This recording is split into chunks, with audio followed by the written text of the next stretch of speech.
Auto డ్రైవర్లకు తెలియదు ఏమనగా మేము ఈరోజు ధర్నా చేయడం కారణం ఏంటంటే మాకు ఉపాధి మేము 30 సంవత్సరాల నుంచి మేము ఈ రోజు నుంచి ఇప్పటి వరకు మేము ఏ గవర్నమెంట్ కూడా మమ్మల్ని ఇంత ఘోరంగా పరిస్థితికి రోడ్డు తీసుకొచ్చు. ఇది ఫస్ట్ టైం ఇట్లా మాకు ఆటో డ్రైవర్లకు ఇది బాగా అన్యాయము. మాకు కుటుంబాలు దాదాపు అంటే 40 లక్షల కుటుంబాలు రోడ్డున పడి ఇప్పుడు కూడా ఏడుస్తున్నారు. వాళ్ళ బాధలు వాళ్ళ ఆవేదనలు ఎంత ఘోరంగా ఉన్నదంటే విచిత్రంగా ఘోరంగా ఏడుస్తున్నారు డ్రైవర్లు.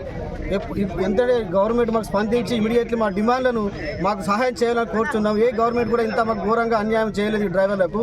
ఇమీడియట్లీ మాకు అన్నిటికీ మాకు నెలకు మాకు పైసలు మాకు ఆదాయం కావాలని కోరుతున్నాం. లేదంటే ఫ్రీ బస్సులు వెంటనే రద్దు చేయాలని మేము ఖానాపూర్ మండలం నుంచి ఆటో తరపు నుంచి మేము డిమాండ్ చేయడం జరుగుతుంది.